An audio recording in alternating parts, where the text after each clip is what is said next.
Phoebe. Oh, cat. My cat has left me.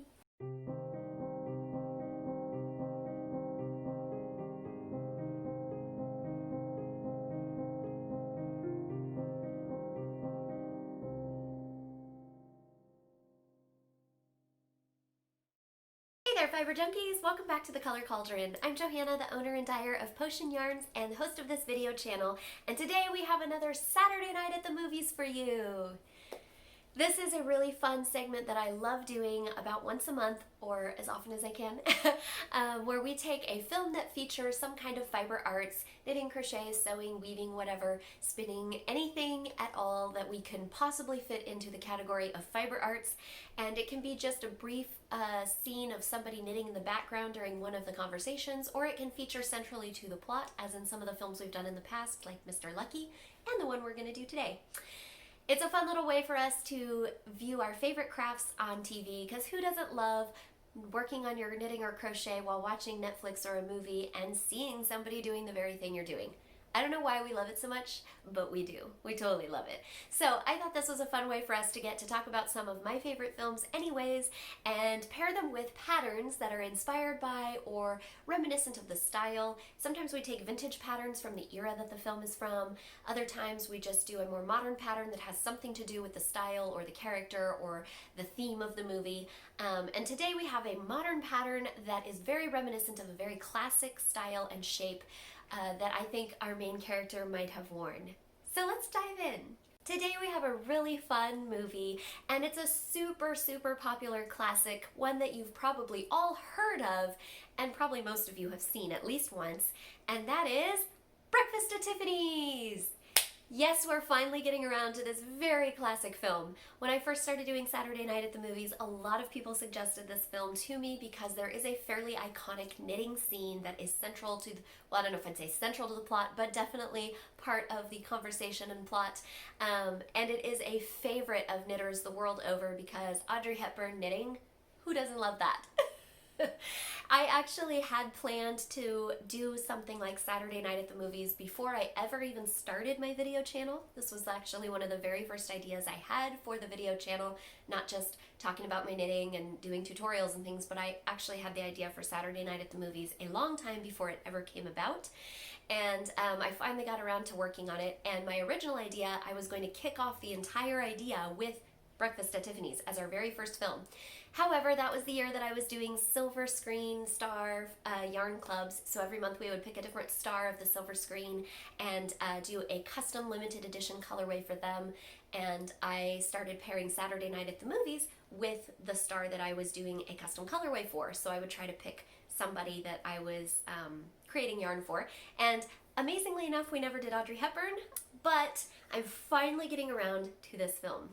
So quick synopsis, if you guys are unfamiliar, the story of Breakfast at Tiffany's is based on a Truman Capote book, and the film cleans up some of the less savory themes of the book a little bit, but it's still fairly risque and progressive for an audience in 1961, some of the themes.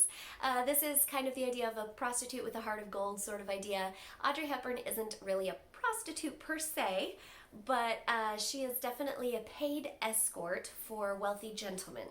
So we come in on the film on Holly Golightly, this quirky, unusual, kind of naive, childish young woman who is a paid escort. Maybe some loose morals are kind of hinted at in the film, although it is early 60s, so we get more of like hints at without actual scenes of stuff happening. But definitely she's a very free spirit, and she has a very interesting and loose moral code and an interesting and loose perspective on life, and she's kind of just here living in the moment, happy-go-lucky sort of a person. And we learn throughout the film about some of her less savory past and how she became this way, how she got to being here from a pretty rough background, pretty rough childhood and everything.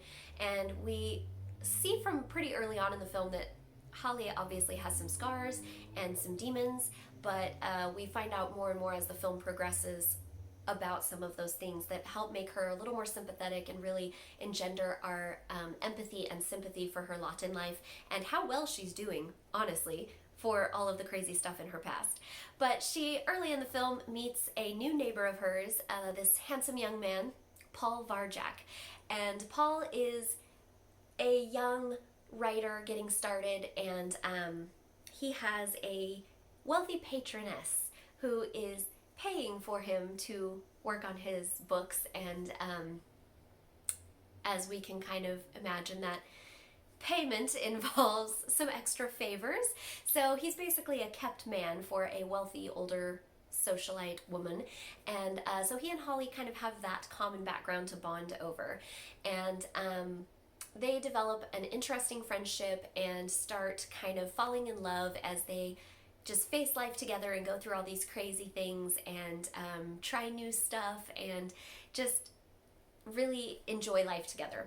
And through a series of ups and downs, even though they're falling in love, they both are confronted with their attitudes about love and life and the obstacles to getting together, including the fact that neither of them has any money. They're both being kept and paid for by wealthy people, and so they're kind of in the power of wealthy people, and they feel like they can't break free of that. Also, they're kind of falling into old habits. Holly especially is falling into very, very damaged attitudes towards men in general, and specifically towards being a kept woman. She has major scars from her past where she feels very boxed in, and she is terrified to be kept in a cage, as she tells him. So she doesn't want to belong to anybody. She doesn't want to be owned by anybody, and she doesn't want to fall in love because she sees that as belonging to someone. As you really do when you are in love, you do belong to them, but it doesn't have to be a prison, and her only experience of relationships of any type with men has been imprisonment. And so she very much is terrified of being manipulated, controlled, imprisoned, used. And so she very much is fighting against falling in love with Paul and doesn't want to be with him. So they go through a series of misadventures to try and find love in the big city with their kind of crazy backgrounds that have left them with some scars. But it is a really great film. It's a classic. It's totally worth the watch. Even if you hate the story, the costumes and the hair in this film are 100% worth it. The Henry Mancini music is 100% worth it. Watch it just for the aesthetics, even if you don't like the story. But honestly, I think if you really I think as an adult you can watch it and appreciate the deeper themes. I first saw this as a kid growing up because I was raised on older movies. I missed a lot of the innuendo and nuance, and I didn't really get the story. I didn't really understand what was happening or the deeper themes. And so as a kid, I loved this film aesthetically because I loved Audrey Hepburn. I loved all of her films, and I loved how beautiful it was. But I actually disliked the story intensely. I thought it was boring, I didn't find her very sympathetic because I didn't understand a lot of the nuance, and I wasn't really into the film as a kid. But as I got older and rewatched it, I really came to appreciate the deep themes of the story, and it really helped me fall more in love with it. It's a really great film, and it's a total classic. It's one of the most well-known old films among even younger people today, so it's totally worth a watch, if for nothing else, for that. But there's also a knitting scene, and it's a fairly prolific one, so even if you don't watch it for anything else, watch it for the knitting scene. The knitting in this film is done by Audrey Hepburn, playing Holly Golightly, and in the film, she, as I've mentioned, she was resisting falling in love with Paul, who has become one of her best friend, basically, and she won't admit to herself or anyone else that she loves him. She won't agree to be in a relationship with him and break free of her past, and so she, on kind of a self-destructive binge, starts partying extra hard with men, and she meets an older, handsome, suave, very wealthy Brazilian gentleman who's visiting New York, and within a few dates kind of ensconces herself into his life, and he proposes to her, so she's planning to marry him and move down to South America with this wealthy man. And she's going to have all this money and have this great life and everything. And Paul goes to visit her in her apartment. And she keeps talking about how divinely happy she is. And she seems overly bright and cheerful and overly excited about her new life in Brazil, and he can totally see that it's a front, and she's terrified, and she doesn't really love this guy, and she's giving up everything to run away from her love for Paul and her vulnerabilities. She's just trying to escape it, and so she's latching onto this older gentleman and agreeing to marry him and go down to Brazil. But in the film, she is telling him that she has decided she's going to be all domestic, and she's going to learn to knit and knit him a sweater and be his little wife down at his ranch house in Brazil. And so we see her learning to knit in her apartment, and she's working on this huge chunky sweater, and her knitting that she holds up looks like almost anything except a sweater. And there's a very iconic line where she says she thinks she might have gotten the blueprints for Jose's new ranch house mixed up with her knitting pattern, because it doesn't look anything like a sweater, and it's growing and getting large and cumbersome and like just going in all directions. It doesn't look like it's going to come out to be anything even remotely resembling a wearable sweater at all. When I was a kid, I was first learning to knit, and my mom taught me, and both of my older sisters, although one of my sisters didn't stick with it, but I was learning to knit on just kind of like a square, like pot holder kind of a thing, and just practicing my stitches on big needles with chunky acrylic yarn. And I really got into it and was enjoying knitting with my mom, because my dad would read to us out loud classic novels in the evening, and we would sit there and like draw and color and knit with my mom.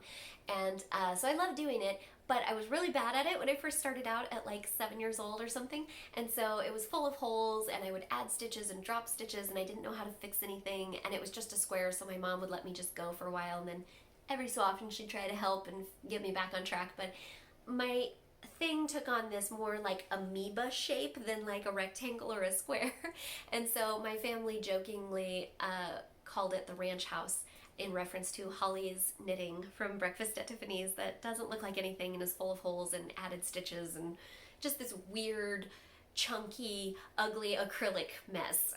So hopefully your knitting is going a little bit better than Holly's, but to help inspire you and give you something fun, I thought I would pick a pattern that was reminiscent of, to me, a style that Holly would wear. This is a very classic sweater shape that I'm going to be showing you. And it was very popular in the 1960s to pair kind of bigger, bulky, oversized sweaters with skinny little fitted pants or capris. So I think this would be a really fun sweater to knit while watching this film and wearing around to embody your inner Holly Golightly. So here's what we have. I chose the Ingenue pattern by Wendy Bernard. This comes in a book called Custom Knits, which I highly recommend. I don't own the book, but I've gotten it from my library before and looked through it. I think it's really, really stunning. And Wendy Bernard has a lot of really great patterns in this book and the companion book Custom Knits too. They're a variety of different shapes and silhouettes, and she kind of helps you break down the idea of customizing patterns to fit your body and your tastes and shape, size, whatever. So this is a really great book if you're fairly new to garment knitting, or if you're more experienced as well. It's got some great patterns and some great tips and tricks, but especially if you're not very confident with your sweater knitting, if you're new to it, or if you just aren't very happy with the garments you have knitted and you want to get a little bit more comfortable and familiar with it, this is a great resource for you.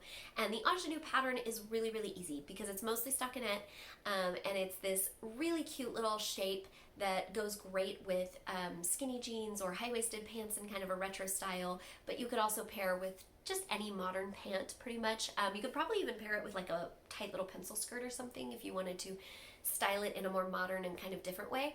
But I thought it was a good classic shape that would look very early 1960s like Audrey Hepburn would have worn in this film, but also look just as effortless and chic and easy to wear and casual today, styled in a more modern way.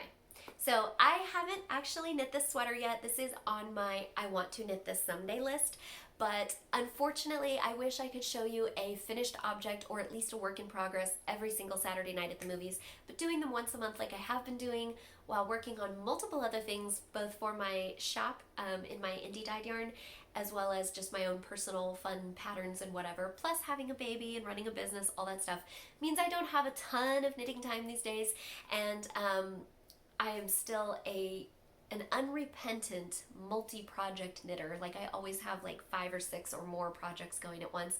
So I have a really hard time focusing on just one. So that means I can't knit every pattern that I recommend to you for Saturday night at the movies in time to show it off on the podcast or the film. But I like to at least give you recommendations of things that I'm looking at, things that I've researched. Sometimes when I can, I will show you the work in progress or the finished item, but for ones like this, you're just gonna have to take my word for it and go check out the pattern yourself. So I will leave a link to the book below so you can check it out. You can purchase it or find it at your library. You might be able to purchase this pattern as a PDF online. I actually am not sure about that. I'm just leaving a link to the book, but you can probably check out Wendy Bernard online or Google the name of the pattern, and you might be able to find it as a single download if you just want that pattern.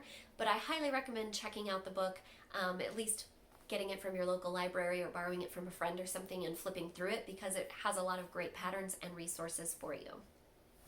This is knit in a large chunky Aran weight yarn, which for those of you who aren't familiar, Aran is like a kind of heavier worsted weight. It's in between worsted and bulky, and it's on the heavier side of worsted. You could use a worsted weight. In most patterns, I'm able to switch out a worsted weight for an Aran weight without any issues on gauge, but definitely do your gauge swatch to make sure that the pattern fits. The other reason I chose this and feel like this is a really nice, easy pattern is it's not a super fitted silhouette.